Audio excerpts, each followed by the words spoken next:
Because of these hairline cracks, Shouldn't have done this. I'm not going to take my chimney down. Well, you don't need to take the whole thing down. You just need to take the cap off. It'll come down by itself if you wait a couple of years. I'm not going to take the cap off and reform it. Yeah. That might be excessive.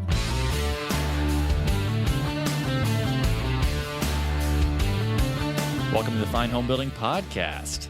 It's our weekly discussion of building, remodeling, and design topics. We are aimed at anybody who cares deeply about the craft and science of working on houses. I am joined by Rob and Matt. Say hello, fellas. Hello. Hey, how you doing? And I am Justin, as you know. I listened back to the episode where Brian hosted, and I noticed that he skipped the intro. He had a modified intro. He was riffing a little bit. He didn't. We have a set intro. It's that 2 lines right there. Yeah, it's not hard. I think you forgot. He was nervous. A lot of pressure to be hosting this show. Well, there's a lot of bragging about how good he did, and a lot of voting for him. So I just wanted to point out that Look at Justin kind of reclaiming his throne by throwing Brian under the bus a little bit. Yeah. Not a bad strategy. Yeah. You know? Yeah. Notice how Brian's not on the show today. Yeah. He's in timeout. Brian was fired immediately after the last show. Actually, no, I kind of like that he can host. That means I don't have to be here as often. I don't think that's what it means. Yeah. That's what it means. So we just learned yesterday that yesterday at lunch, this breaking news. Jeff will insert a breaking news sound clip for us here. Scrolling on the bottom of the screen Yeah. here. Yeah. News alert. We just learned yesterday that Matt wants to build a cabin. This Yeah. I don't know how. He's been working here for months. Somehow this never came up. Hey, I'm renovating my house, and by the way, I'm going to build a second smaller cabin on the property to live in. Yeah, let's clarify, because we all want to build a cabin. Yeah. But he's going to Matt do has it. plans to build a cabin. That's what I'm saying. Yeah. Yeah. It's like it's like the next exactly. level. Okay, Yeah. so Matt doesn't want it. We all want to build a cabin. Yeah. You're right. Yeah. Matt's going to build a cabin. Yeah. This is still kind of in the spitball stage, I think, and a couple years off. Don't probably. backtrack. I'm not A couple really, of but- years off. Well, I'm hoping it could happen sooner. than forget that. it. See what the show does. Hopefully, it could happen sooner than that. So what is the plan though? Yeah. So the plan is we bought this house. It's like a 1951 ranch, and we want to do a lot of work. It's like, I don't know, 1,300 square feet or something like that. It's a little small. Mostly it's just really weirdly arranged. So we want to add like a second floor, and the electrical, everything is like wonky. There's no overhead lighting, and the light switches are in weird places. The plumbing, like the mechanicals, are on the wrong side of the house from where all the hot water's used. There's all kinds of weird things. And so like I would love to be able right now to just kind of rip it apart, but we're living in it. It's our house. So once we kind of get it to the point where we're comfortable in it, then the plan is to start on basically more like a cottage, kind of off to the side. It's really 2 lots in one. So it's already, they're under one deed now, but it's basically 2 separate lots. How long are you going to live in this cottage? Just long enough, I guess however long it takes to fix up the main house. And then what will the cottage become? B&B, Airbnb. Oh yeah. So how are we defining a cabin? Because when I say cabin, I'm picturing like a log cabin. Yeah, no, I probably misspoke on that. It's really more, I'm thinking like a cottage. I don't know if you guys have ever So seen. does it have a thatched roof? Yeah, cottage yeah, sounds that would fancy. be- Now I'm that would picturing be- Braveheart. Yeah, no, I'm thinking metal roof, which I think we're going to be getting into a little bit here. But Now no, I'm it's, picturing a shanty town. yeah. All right, yeah, Justin. Yeah, Association it's game going to is be made brutal. out of plastic bags. Yeah, no. Yeah, if you guys have ever seen, maybe you haven't, Boyceville cottages up in Ithaca. It's kind of like a No, I haven't seen that. yeah. Well, in that area, it's kind of like a neat little thing because it's almost like, it looks like a weird little commune or something like that. It's like 140 sort of, they call them tiny homes. I don't know how tiny they are. They're like, 550 to 1,200 square feet-ish. And they're all painted in sort of like wild colors, and they have sort of like a little European feel. It's like a I little guess, camp to it. town kind of a thing. Yeah. I got one of those in my town. Historic campground houses. They're creepy. Yeah, but this is like new, and I don't know, it's kind of, I don't want to say hipsterish, but it's a little bit maybe kind of that. You want to know it's, one of those? it's probably hipsterish. Probably. And the guy's doing another one now on one of the lakes up there that actually I went to check out a few months ago, and it's really cool. And I've seen Boyceville too, and it is pretty neat. Inside though, I mean, I don't think it would necessarily be like a fine home building type thing because it's all like exposed framing on the inside, and like you can still see like the all the grade stamps and stuff on the on the floor joists, and like, it looks nice inside, but it's really not. I mean, it's pretty roughly done. So what are you envisioning for this new place? Give us the feel of it. Yeah, so it would probably be... What level of finish are we talking here? Yeah, probably something on par with what I just described. Nothing like really over the top, I don't think. Maybe, because eventually. Because I think you just described a shed. Yeah. It's sort of a glorified shed. Yeah. All right. So, I mean, like, will it be insulated? Or? Yeah, it's going to be insulated. I'm still trying to figure out what I want to do for the walls. I don't want this to be like a really involved project that's going to take up like years of my life when it's going to be essentially like a temporary solution while I'm taking care of the real house. So I don't know. Had you considered, because this is my plan, is why I'm bringing it up. You have a cabin plan? Well, not on my property, but this is, I had always imagined that if I wanted to buy a new lot and build on it, or buy an old house and fix it up, that I would focus my efforts first on building like a carriage house, garage kind of a situation with garage/workshop on the first floor and then living space up above it. Yeah. So that I could work inside the shop while, in order to like build cabinetry or whatever and store tools for the house that I'm renovating. And I say garage/shop because I'm not interested in having a garage, but I'm interested in it possibly being able to be a garage for somebody else if I, for some reason, never had a workshop again, or I wanted to pull something into whatever the case. But I'm thinking more like a shop with living space above it, because then it's really convenient for when you're working on the main house. You have an area to spread out and you can get efficient, which is hugely helpful, but it also reduces the finished space that you have to worry about to like a loft. Yeah. I don't want to get too comfortable in a second cottage house thing to the point where I'm going to be like, well, what's the incentive to really build the main house? to really finish this thing? But it's sort of an accessory building, because then it's not just another structure that's in the woods next to my house. It's part of the finished house. I still will continue to use that workshop even after the house is done. Yeah.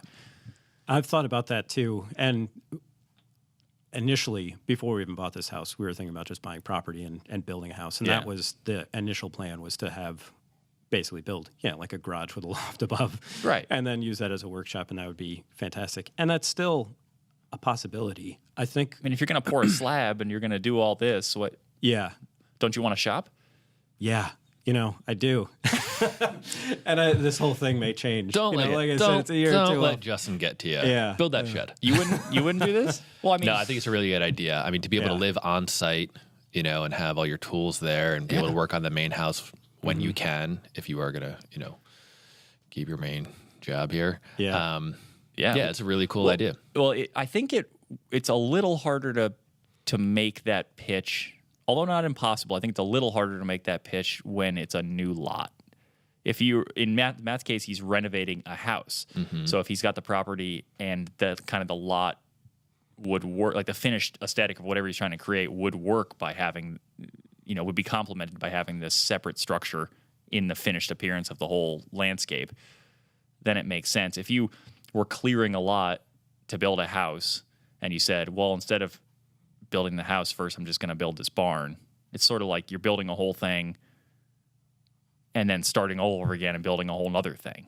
You'd have to, it would raise more questions for me, like, do I want to pour both foundations at once, but then only finish the garage first? You would definitely want to. Like, you know what I mean? Like, it's really, it's like easy pickings when you already have the house. All you're doing is building a new structure. Well, I think it just makes sense if, despite if it's a remodel or a new build, if you are anticipating building this house yourself, remodeling the house yourself, or building the house yourself. Right. You need a place to live, assuming that you need a place to live. And for me, I need a place to work. I just don't find that it makes much sense to... I mean, if the house is gutted, I guess you can work in the house. But I don't know. Having the shop is so nice to be able to streamline some stuff. Oh, yeah. Yeah, I've been working in the house, and I mean, because the garage is also full of stuff right now. I mean, that's basically just a big storage shed. Yeah. And you have a garage? Yeah, I have a garage. Okay. So, and it's sort of attached by a breezeway. So, okay. Yep. I know the situation. Yeah. And so I could also work in the breezeway if that weren't also filled with stuff, as is the basement, because the main living area is pretty much like the work zone. So I just find that working around stuff is probably the thing that slows me down the most. And I always it is like the number one worst part about remodeling the house that you live in is you have to touch everything so many times because you move it here, and then when this phase is done, you have to move it back to where it was so you can get to the second phase, and then back again to get to the you're just constantly touching the same boxes and the same tools. And, Yeah, we had everything in the living room for a while because that was sort of like base camp for everything else that was going on in the rest of the house. And then we demoed the ceiling in the living room and had to take everything out of there. So it's like, that was a butt pain, just moving everything down to the basement and into the garage. And now, that the drywall's back up and we're spackling in there, it's like, still we're trying to live in the space a little bit while you're taping the drywall. Still doing all this other stuff. Yeah, it's brutal. Yeah, it's not fun. Build that carriage house. Mm-hmm. You can still rent it out. It's still Airbnb that thing. Yeah, I may go that way. Sorry, Rob. Do it. Rent everything out. Oh. So I've been researching something for an article that I thought was interesting. Steel studs, steel framing, lightweight steel framing, and the working title of this article that is "Why Aren't More Houses Framed with Steel?" And you don't like it? No, I do. You made a face. The video has it as evidence. Yeah, it was a screenshot. It was a questioning expression. Why aren't more houses framed with steel, Rob? Like, good question, Justin. Do you know? What's your guess? I think because there's a lot to, well, first of all, there's a lot to like about steel framing, right? I mean, it's used in commercial for the most part, some light residential, pretty rare, but studs are, because they're man-made, they're dead straight, super lightweight. They're pre-punched so that you can easily run mechanicals through them, wiring and whatnot. Fireproof, which we'll throw some questioning on, but inedible to insects. Will never rot. Will they rust? Well, they're galvanized, but the reason why more houses aren't built with them is because we've got a long tradition of building houses with wood, and we've got workflows that are in place around that type of construction, and it just comes down to change. Like, is it a real problem that we're trying to solve, or do we just have some subtle benefits that don't justify, like, all right, I got to learn a whole new, not that you have to learn a whole new trade, but you've got to learn new workflows and methods, and is it worth it? Right. Or I can just keep on cranking with my wood-framed houses. It's like, worth it being, like, have the benefits, are the benefits so tangible that it's tipping the scales? Like, does it save the builder money, they're more time? expensive. Yeah, it's going to be a tough sell, I think. More expensive than wood. There's also, and I was thinking all the same things as you were. And I thought, well, this will be interesting to just kind of explore that. But what I found out was kind of surprising to me. But the biggest thing that was surprising to me was the fire, the behavior of steel studs, lightweight steel studs when it comes to fire. Firefighters have sort of predictable. They have predictable knowledge about how a wood structure burns. They know about how fast a piece of wood framing can char and burn before it loses its strength. They understand how to, like, listen to the creaks and the movement of the wood to know what's about to happen. They can kind of gauge, okay, is it safe to go into this house? Is it not? And with steel studs, apparently all that stuff is out the window. It when it fails, because once you get the steel heated up to a certain temperature, and I think it's 700 and something degrees, which is not that hot in terms of a house fire by any means. Once it gets to a certain point, it will just spontaneously collapse. Like, it won't, like a wood frame house will kind of lean to one side and kind of collapse sideways. And from what these reports I was reading, the steel, particularly this one case that firefighters were talking about in this magazine called Fire Engineering, was that the house just collapsed like a beer can being crushed. And so it's, So there's that. And they were also questioning whether all those knockouts in the stud bays were actually causing more harm. That, like, they're a matter of convenience for running mechanicals, but do they also allow fire to more easily travel between those sealed cavities and jump floors more quickly and all that stuff? So it was just, in my mind, it was always like, well, commercial builds out of steel, and they have to do it because of fire concerns. It's a commercial space, and like they just have different codes. And then it started digging into that, and I went, well, wait a minute, this sounds like it's a fire nightmare. Yeah. So I was a little confused by all that. Another interesting thing about it is that steel has no buffer capacity, is what they refer to it as, which is it has no ability to hold moisture, which you'd think, well, that's great. That's what I want to use. I don't want to hold moisture, but you actually want your house somewhat to act like a sponge that can absorb and then release moisture throughout the year. So like a masonry building, like old thick wall masonry buildings have the most buffering capacity. They can store and release a crap ton of moisture, which is good because it makes your house kind of flexible and resilient as the seasons change. Wood frames are pretty good, and steel is like horrific. Like it just doesn't do anything. So if you have a lot of moisture, it will just condense on the studs, and that can lead to a lot of mold problems. Yeah. So I think you just convinced everybody to never build with steel studs. Well, no. Wait, I have one more thing now. Okay. The last one, because this is a great pitch. If it is a pitch, it's not. And I it's funny you say that because I fought this battle with the art department when I was going over the article with him. I said, here are some photos I'd like to include, and they're like, well, you can't show this photo of these burnt, these crumpled, twisted metal studs after this fire. Nobody's ever going to want to build with this. And I said, well, that's not the point. I'm not trying to convince people that they should be building with metal. I'm just trying to tell them about metal.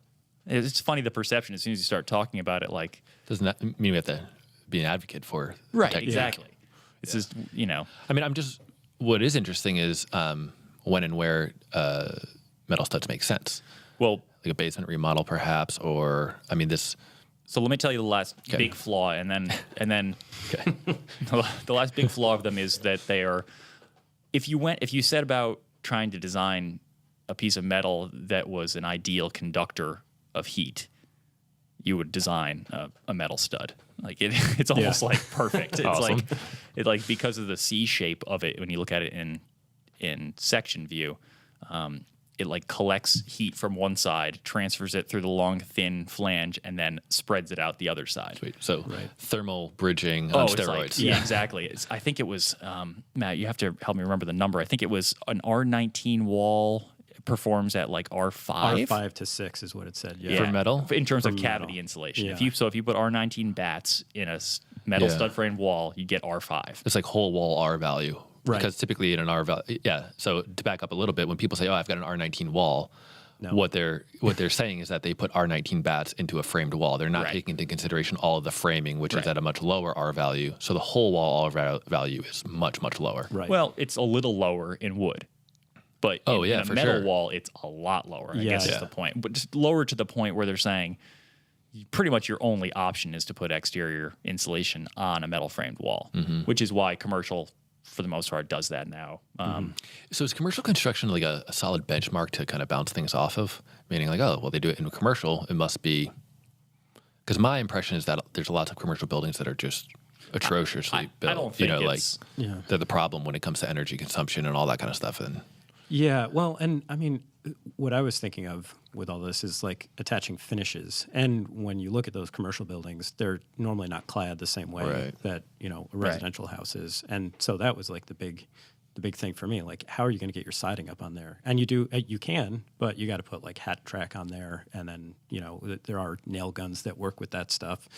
But if you're screwing everything together on the outside, that can take a long time. Well, one of the benefits to commercial, and I'm sure it varies like anything else, but one of the benefits to big commercial builds is that they're very competitive from one company to the next in order to secure the job.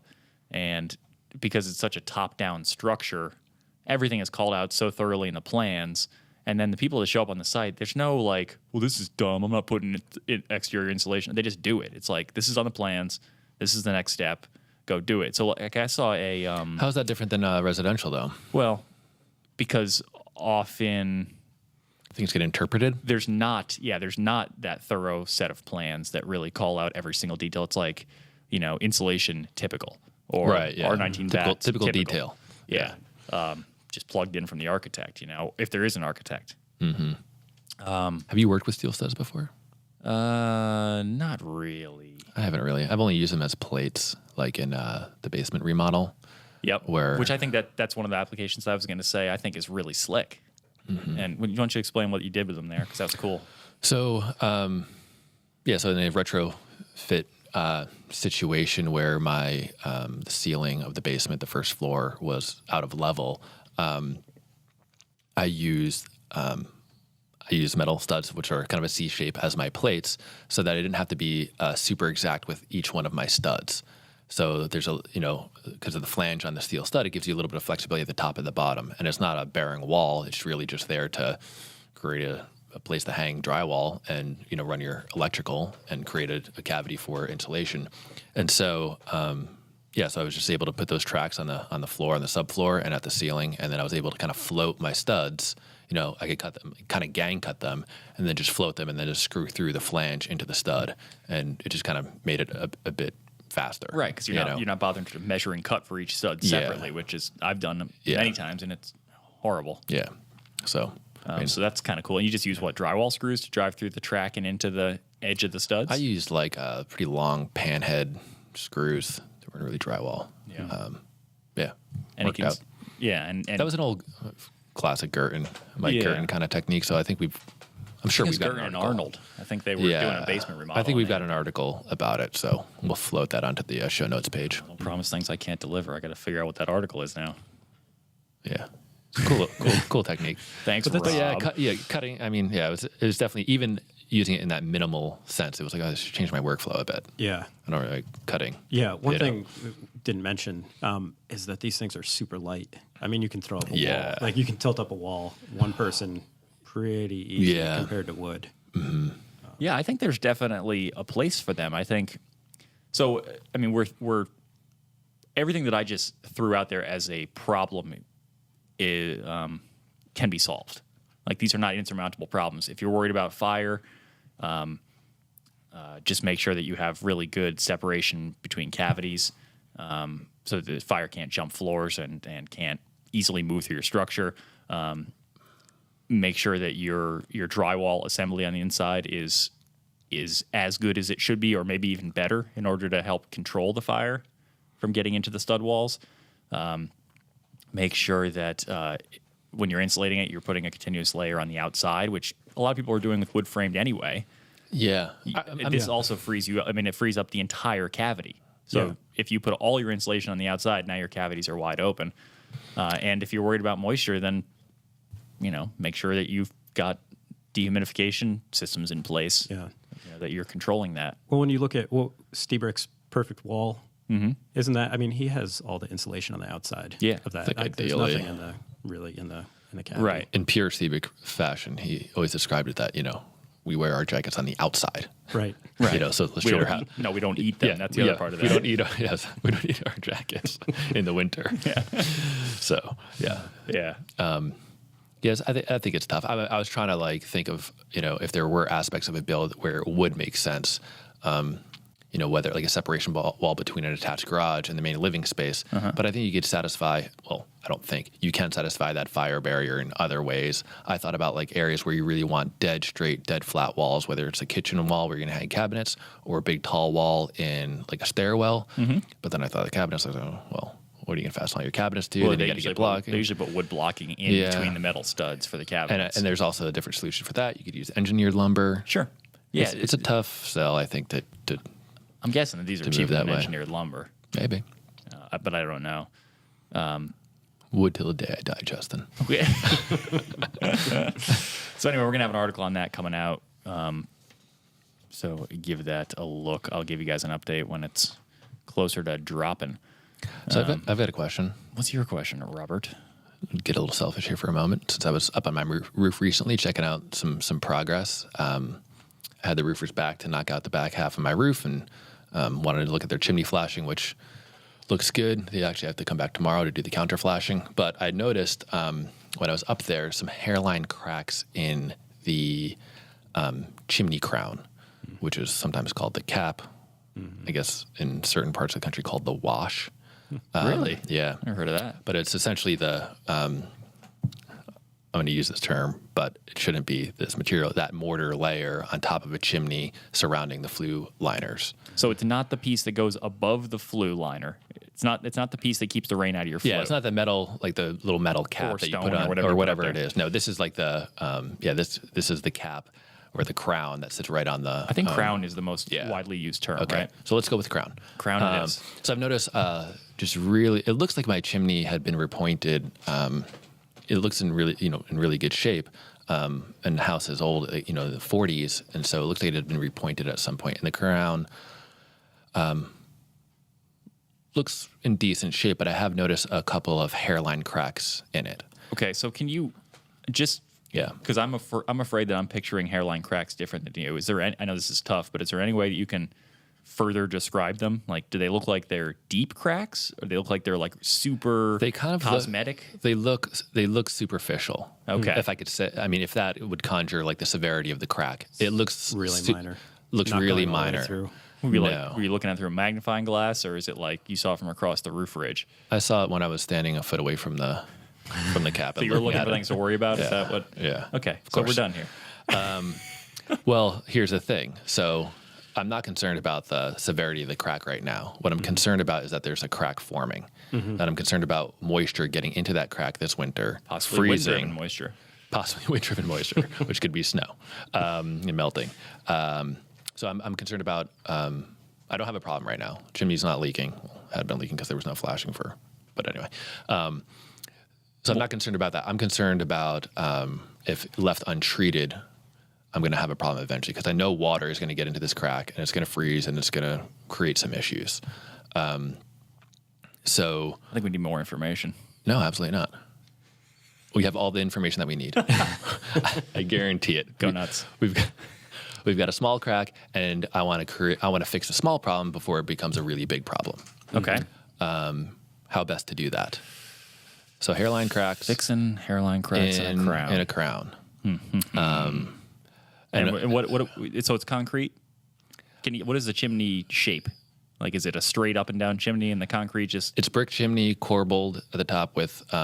So it kind of has like two courses of brick that are proud of the rest of the chimney. Kind of, how do you describe that? They, as the bricks go up, they sort of stack and flare out. Yeah. To create a wider round of bricks at the top.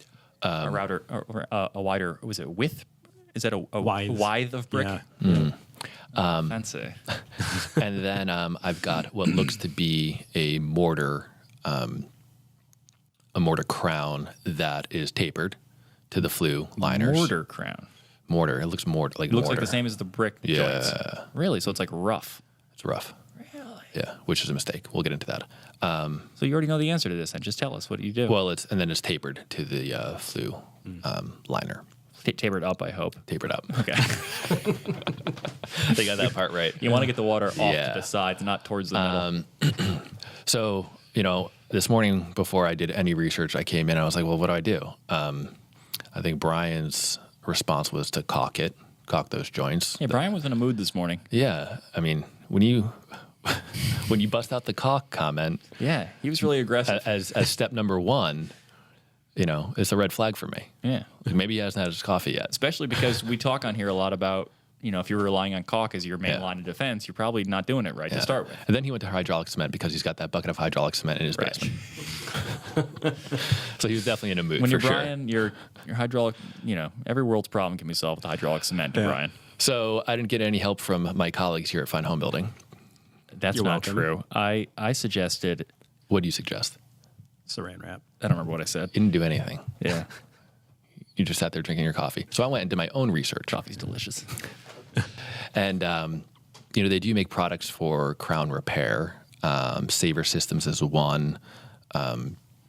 It's essentially elastomeric. It's a brush-on crown repair. It's elastomeric coating that you essentially paint onto the crown. It's like goopy, super sticky. Yeah, which I'm not. That sounds like caulk. I know. It's just It's like a paintable it's a caulk. brushable A caulk. sealant, it just doesn't seem like the best way to go. It sounds like you're just going to create more of a mess. You think so? Like when you want to then take that off. So here's the problem, though. It's expensive too, isn't it? Did you look at the price? Relatively, I think. The crown should never have been made with mortar. Yeah, I think it was made with the same. This is what your research is unveiling? This was my research unveiled. I don't like that. But anyway, Revealed? Yeah, revealed. There we go. So, By research, we mean he Googled it, Matt. Right. yeah, to Google. 10 minutes before the show. Yeah. Wow, guys, Matt, too soon to be coming at me. He's getting comfortable. Hey, you're getting a little too comfortable. Unbelievable. While also not preparing for any other questions on the show. I'd like to point that out, Matt. I'm medically Hey, prepared. what are we talking about on the show today? Okay. That starts in an hour. All right. I'm not going to pay attention to that. Let me research my own chimney. And I told and then throw that question and I told, all right, full transparency. I let everybody know that I was going to hijack the show with the chimney conversation. Yeah. So here we go. And so yeah, I got down that rabbit hole, and essentially most chimney caps are not constructed properly. Right. Most of the time, they're created with the same mortar that they've used to lay up the block or the brick. And a mortar cap, I mean, when you, my understanding is that mortar, and with mortar, it's essentially the mix is too wet. And so you're going to get shrinkage, which will lead to like hairline cracks almost immediately. And so the ideal cap is made of concrete, which is far more resilient in durability to all the elements and shrinkage and expansion, that sort of thing. The other flaws that I've noticed in my cap or my crown that I think are commonplace is that the crown comes tight to the flue tiles. And that's a mistake because, again, there's, those materials shrink and expand seasonally at different rates, and that could lead to cracking. It's not just that; it's that flue heats up super hot when you have gases or chimney exhaust, smoke running through it, and so that gets super hot relative to the chimney cap in the winter. What are you laughing at, Jeff? Relative to the chimney crown, which is going to be at snow temperature, which is a temperature. So those huge differences in temperature can cause cracks. Yes. The other problem that I have with again, it's not a problem. It's not like I've got like water pouring in, but that crown is brought flush to the outside of the chimney, where ideally you would have an overhang. You would have a crown that overhangs the masonry. So it's kind of just smeared down onto the outer edge of the brick. I mean, I don't know what yours looks like because I know you have an older house. And typically that mortar is kind of feathered out to a really thin edge. Yep. That's a problem because that's just going to very quickly fracture and chip away. Right. And then you've got a flat spot right on top of the brick or whatever your chimney's made of. That's just going to absorb water. Right. So that's a problem. So they really want a minimum of like, well, here I could actually rattle off some actual information. So the Brick Institute of America, which I think may have been kind of look at your little notes right here. His notes are corbelled. Just relax. But I want to show the corbelled notes. No, child. Okay, so here are some tips. Never use mortar for a crown. Use concrete because of the durability factor. Reinforce the concrete crowns with rebar or wired mesh. Sometimes that they're not, reinforced at all, which is an issue. Make sure the crown extends at least 2.5 inches beyond the outside chimney wall. 2.5 inches? 2.5 inches. Yeah. And then you could also, because it's concrete and depending upon the form, I think they sell like precast, steel forms that you could, with an integral drip edge. But if you could kind of strike a drip edge in there, like a kerf, that'd be ideal. Yep. Slope the crown away from the flue.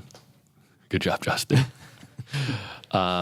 Don't let the crown touch the flue. So you want a 1/4 inch or 3/8 inch gap between the crown and the flue, and you could create that when you're forming that crown with ideally something compressible or flexible like foam insulation. Yeah, those little foam. Yeah, caulk saver. Yep, and then you could run that taller than your crown. Once it sets up, cut it down, and then fill that gap with caulk. I've seen people use with a sealant. I've seen people use sill sealer that you put under plates for framing because then it sticks up and then you can trim it back. Yep. Maintain the proper distance between the top of the flue liner and the crown, which is dependent upon your building code, but I think it's somewhere around 5.5, 6 inches maybe. And then make sure there's a bond break between the crown and the masonry. So that's beneath the crown. So you don't want... Oh, right. Like a slip sheet. Yeah, like a slip sheet. I forgot about that detail. Yeah, I seem to remember that now. What are you supposed to use there is... I've seen metal be used. Can you use like tar paper? I think you might be able to use tar paper. I feel like that's what I've seen, but I don't remember now. Yeah, I guess you want to isolate those two. Yeah. So what are you going to do elements. here? Hold on a second. Before we go back, the 2.5 inches overhang. 2.5 inches from the face of the chimney, is that what it said? That's what it's Because I'm saying. wondering if you're corbelling your chimney up a couple of courses, slowly Will that widening satisfy it, it? if that can be added into the overhang I think in order so. to get the... I would like to clarify that Rob's notes, he has a bullet point list of points here, and the length of each line stacked on top of the other one is, the notes are corbelled. Yeah, I'll take a picture of that. That's all I was trying to say. Yeah, I'll take a picture of that. Before he got all ornery with me. Yeah, I'll take a picture of that. Very nice. It's like a chimney shape. I worked hard on that, actually. Yeah. That's what I spent an hour doing. Just working on the alignment of this Word doc. So what am I going to do? I mean, I don't love the idea of just It sounds like an epic build. throwing some goop on it, you know? But I think that might be the best thing to do. So you would have to form up. You'd have to put like a 2x along the whole perimeter, tack it into the brick, use it as a pour mold.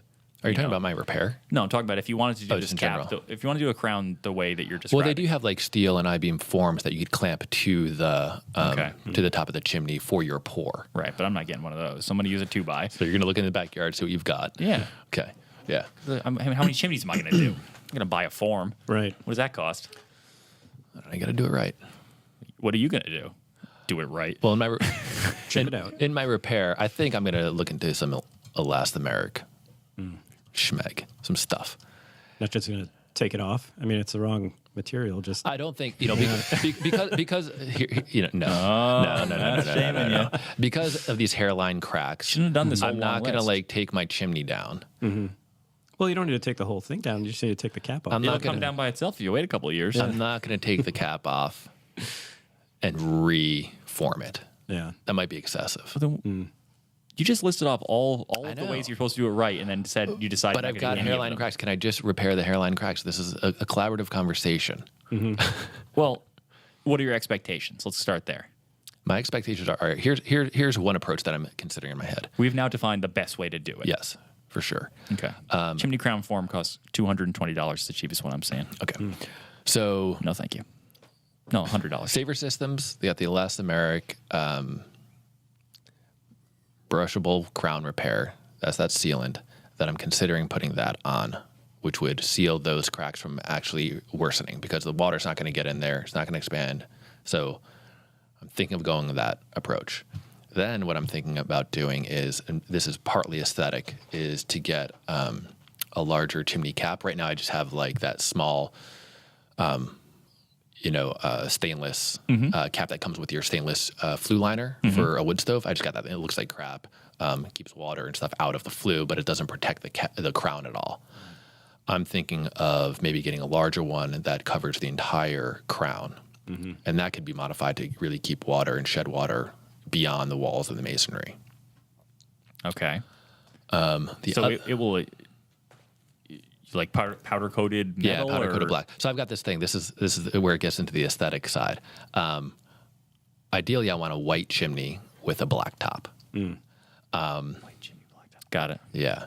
I've seen them for people who live in New England. You could see them typically on the coastlines, and for whatever reason, I just really like the way that they look. Yeah.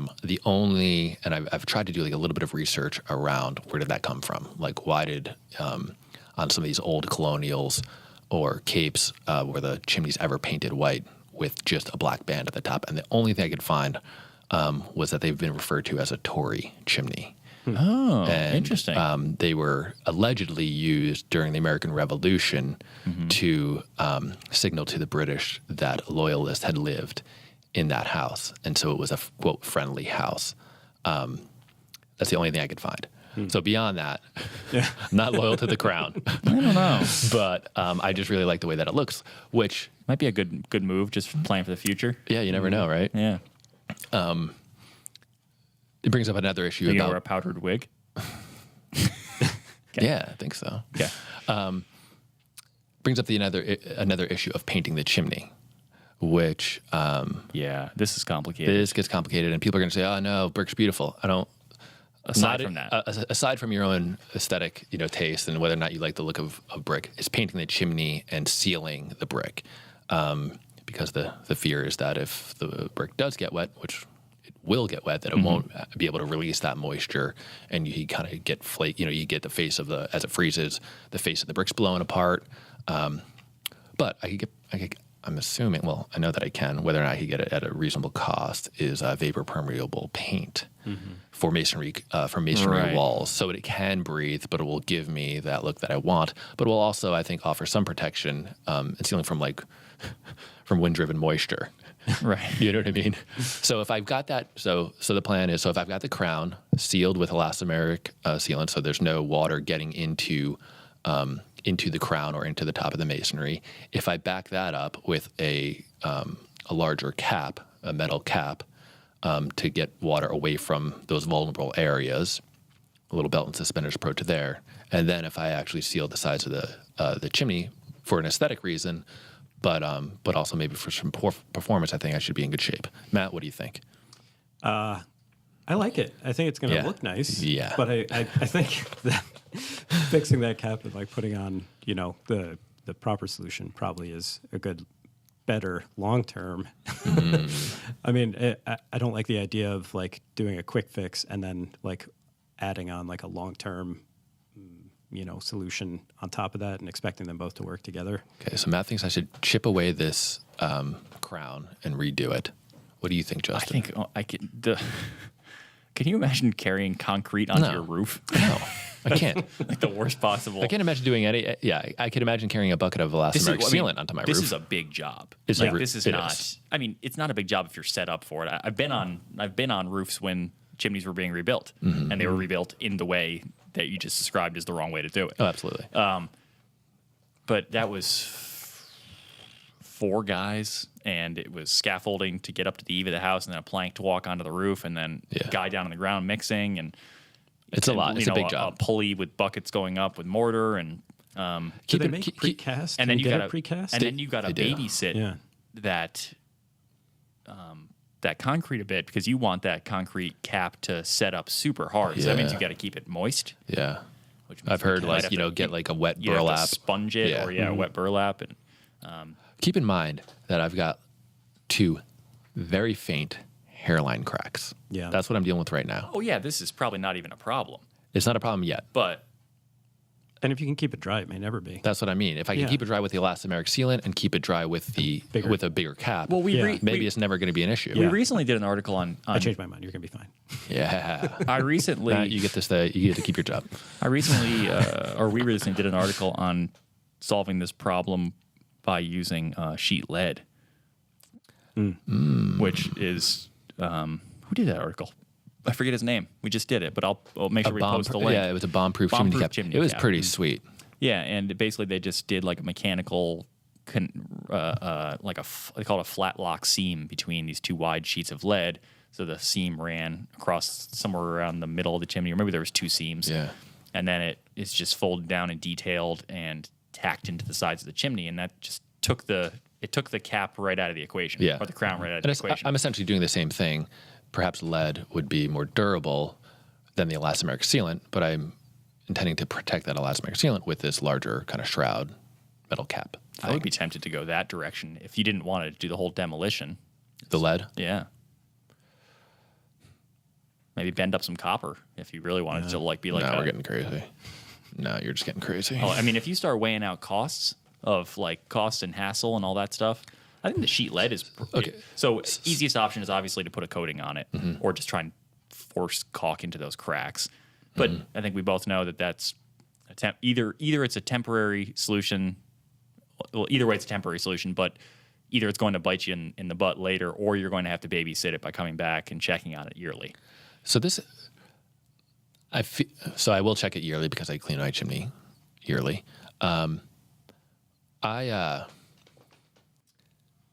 I guess do I have a newfound respect?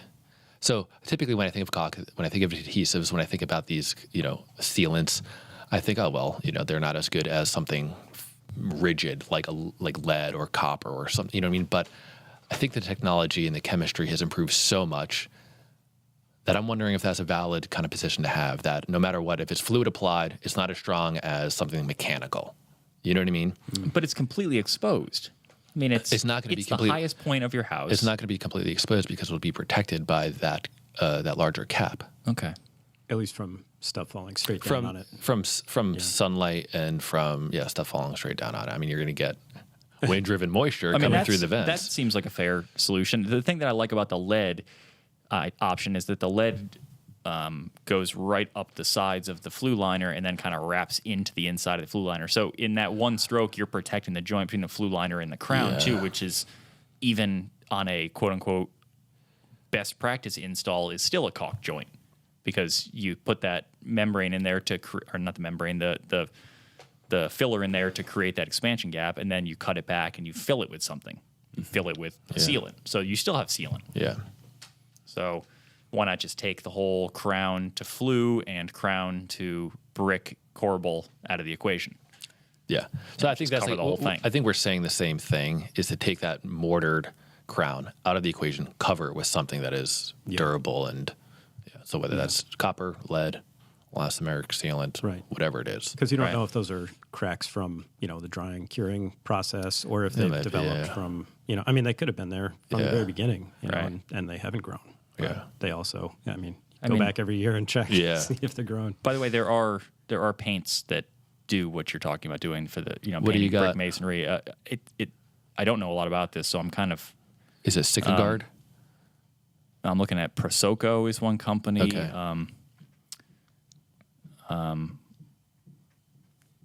GoBrick.com is another one. For cement-based paints is what it says. Cement-based paints are permeable, allowing the wall to breathe. Yeah, interesting. Yeah. I don't really know what that means. I'm kind of hesitant to just throw it out there and then move on to something else. But maybe we should circle back on this topic and ask about that. Yeah, because I mean, not only in the context of a chimney, but I know that brick houses aren't a huge thing in this part of the country, but down south that they are, and people are painting them all the time. So hopefully they're painting them with the right stuff. Right. I mean, it's cool that you looked it up and actually thought, oh, hey, this painting could be a problem, because I think a lot of people would just go, my chimney's ugly, quick fix is make it go away with some paint. Yeah, and you do. I think my understanding is that you could do a lot of damage. Yeah. Especially if you have an improperly installed crown, which is likely the case from what I understand. For most people. Yeah. It's cheaper to do it the wrong way, Yeah. Be off the roof in no time. Or people just might not know. Yeah, who would ever think about that if you didn't have and the mason probably learned from the guy that he learned it from, who never really got corrected, and so it's just that that's what happens a lot in building. We should change our intro to the show is a weekly discussion of things that you didn't know you needed to worry about that now you need to worry about. Yeah. Now everyone's like freaking out, like, I've got a chimney. Please be careful. Is it leaking? Please be careful if you go up on your roofs. Yeah. Cool. Did we almost kill the show? Or do we have questions? Selfishly almost killed the show. I'm sorry. I want to get through at least one of these questions because we had it on the list last week and didn't have time to get to it. Doug wrote to us, "Hi guys, we have an oil-fired boiler that provides heat and domestic hot water for our house. There's no storage tank for the hot water. It just comes straight out of the boiler to the sinks, showers, etc.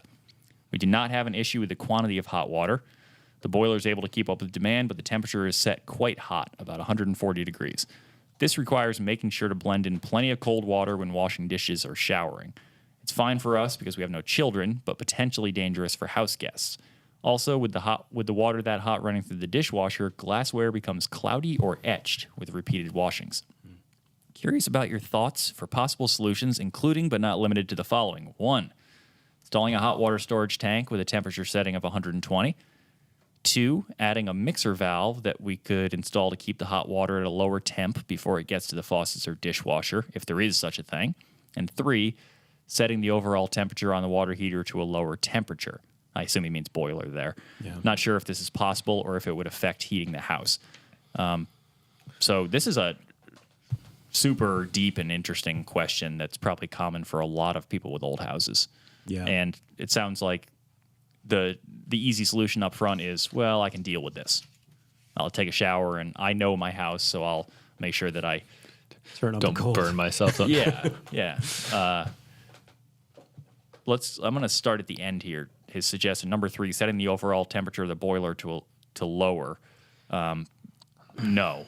No, I mean Never. Because 140 degrees, I think, is the bottom of where you're supposed to go. At least that's the case with my boiler. Because I have almost the same exact setup that he has. Probably, I mean, it sounds exactly the same. Okay, so why is that the bottom of the range? I don't know. I guess it's just for Legionella disease. It's safety Yep. is what it is. Yeah. And also, I don't know if it'll corrode in the boiler. If the boiler has other issues, below that too, like if there's increased I figured chance it of was rust a or what, health thing It's rather than a performance thing, but it could be both. It's a Legionella thing. It's basically some very bad stuff that is able to grow in your water. Its preferred growth temperature is between 68 and 122. Okay. So that's preferred for its personal growth. It's it would love to be in water that temperature. So you turn it up to 140 and it will die. Yeah. And you will be safe, and you won't have, basically it's like pneumonia-like kind of a disease or symptoms, as I understand it. Is that Legionnaires? Is that the same thing? I believe so. Okay. It's written as Legionella. So, Legionnaires. oh yeah, Legionnaire's disease. Yeah. Okay. Okay, so So don't do that. don't do that. That's very bad. What you want is that water to remain as hot as it is coming out of the boiler, but you want to you want to step it down in some way. Rob is a big fan of the indirect storage tank. I mean, a lot of people are fans of the indirect I don't know storage if I'm a fan, but yeah, I think it's a viable solution. You're a fan. So basically what's going on there is that water comes out of the boiler and it looks like a water heater without a heating element, right? It's just kind of a passive tank. It's different than a water there's that. I mean, Yours is a water heater? Mine's a water heater because they wanted me to have the option, for whatever reason, to be able to shut down my boiler and only run the electric water heater in the summer. in the summer, which I don't do. But So you don't do that? no, I don't do that. But I should do that. Probably. Yeah. From what I understand, the standby tanks are built differently too.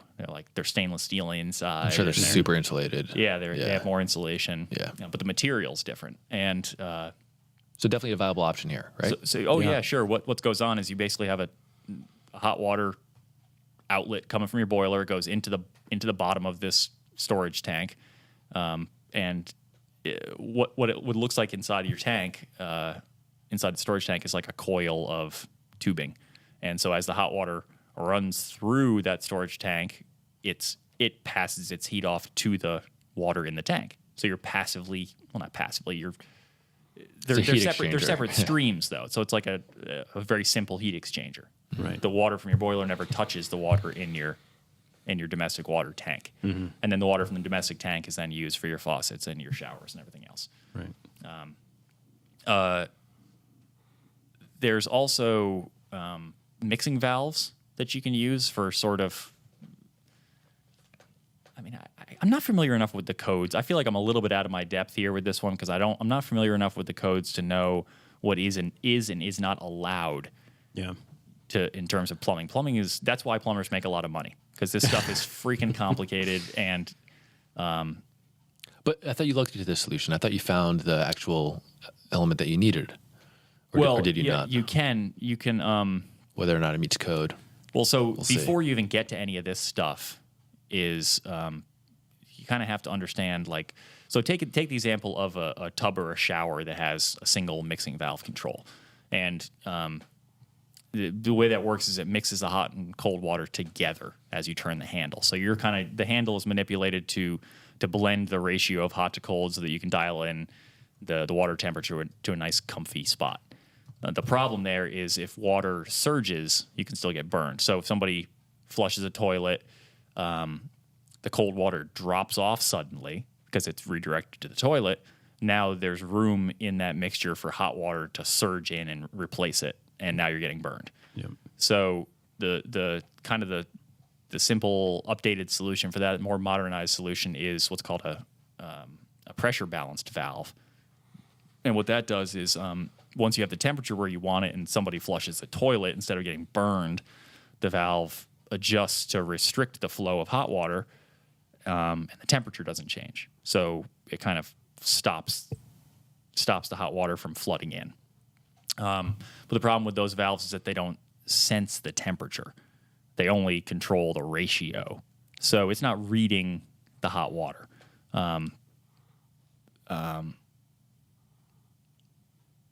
So what I mean by that is if you still have the possibility that a little kid could turn on the hot water faucet without realizing it and burn themselves, because it still can give you 140-degree water temperature if that's what your boiler is set to.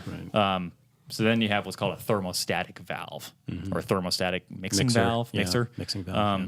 So unlike the pressure balance valve that only controls pressure, the thermostatic thing controls both pressure and temperature. So, and that's either set at the manufacturer or the installer can tweak it. But what that does is gives you that extra added level where your hot water can never be that hot. It has a cutoff.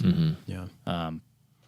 Like $100 or something like that. I think when I was saying that I didn't understand the codes fully is I know that in the installations I've seen with indirect water heaters, they have those little thermostatic mixing valves between the boiler and the indirect tank.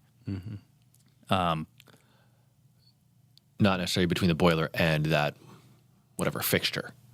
You can do that too. Okay. So I think if you're not going to do an indirect tank, you can put one of these things right in your bathroom plumbing. I mean, like in the basement under your bathroom or whatever. Yeah, especially if we have like a long run, I think Right. they recommend that. Yeah. Right. But I don't know what the code says about its requirement or whether it's not required in relation to an indirect system. That's so I feel, that's why I'm feeling a little dodgy about. I feel like it's best practice to have one of these, whether it's code required or not. I think it makes a lot of sense. Why would you not? Even if your indirect water heater has an aquastat on it, which it would, and it's going to regulate the temperature, why would you not put this thing in as peace of mind that if that stops working, you don't accidentally have 100 or 200 degree. I mean, you can turn those boilers up super hot. I've got I don't think mine's thermostatic. Mine is just like, a knob, and you turn it and you can change the water temperature that way. I actually screwed around with it. When I saw this question, I went home and I was, messing around with mine. And Honey, turn on the water. Yeah. No, Is this getting hot? I turned it just like a few degrees, to the hot side, and there was a noticeable change in the temperature of the water coming out of my faucets, and I left it there because I liked it a little hotter.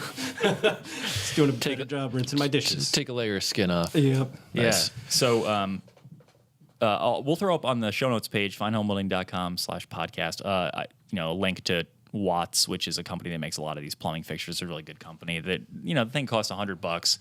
And then I'm not sure what you'd spend on an indirect tank. I guess, that price probably varies, and you'd probably want to know more about whether to use a tank designed as indirect or what Rob has, which is the option to shut off your boiler during the time of year when you're not needing heat for your whole house and you just want hot water. I'm sure that's an option too. That it's tough to give like a standard answer for a plumbing question like this because there's just so many ways to configure it. Yeah. Like there's and plus when somebody says, well, I have this, it's like, do you really have that? Or is that what it looks like to you? Because some of these things look so similar. But I think that the mixing valve option, if you can get that in there, that's probably going to be your least expensive of those two. Because those tanks, like you mentioned, they are stainless steel. I think they are quite a bit of money. I think some of them $1,000 or yeah, I was going to say I think they're more than a water heater. Right. And it's not heating anything. It's just storing.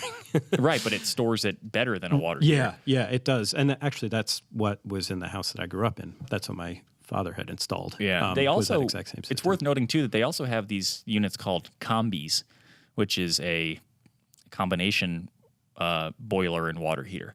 And it's they shrink them down to the size of like a wall-mounted unit, like like an instant hot water heater, and it does both domestic hot water and the heat for the heated water for your hydronic heat system in your house. And I'd be real tempted if I was going to bother to at this point add an indirect water tank. I don't know. I mean, like, how much more does it cost to buy one of these units and have it be super efficient and not running when I don't need it and all that stuff? I mean, the main reason I would go with the mixer valve here, I think, is mostly because he's got plenty of hot water. Like, that's not the issue. Right. And if he's just looking for a relatively inexpensive solution, this is going to get you there the cheapest. Yeah, and it's something you can install yourself. It's just, they make them to either threaded or solder on or PEX or whatever you want. So cool. Look into that thermostatic mixing valve.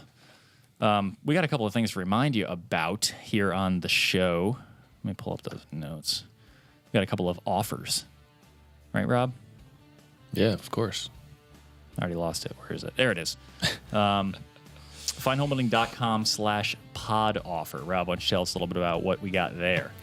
Discounts to subscription to Fine Home Building magazine if you're not already a subscriber. Yeah, get some money off. Money off. And if you'd like what you're hearing on the show, then you're going to absolutely love what we're writing about in the magazine every couple of months. Also, we still have a deal going on with that John Carroll book, Working Alone. You can go to tauntonstore.com/pros and order yourself a reduced price copy of For Pros by Pros Working Alone. And that'll give you all the tips that Justin relies on to work by himself. John Carroll has a bunch of books. You should check out the other ones too. He's a prolific guy. Anyway, so send us some questions for next week or some topics that you want to hear us discuss. You can either go to the show notes page, finehomebuilding.com/podcast, or you can send us a note at fhbpodcast@taunton.com. So until next time, this is Justin saying happy building for Rob and Matt.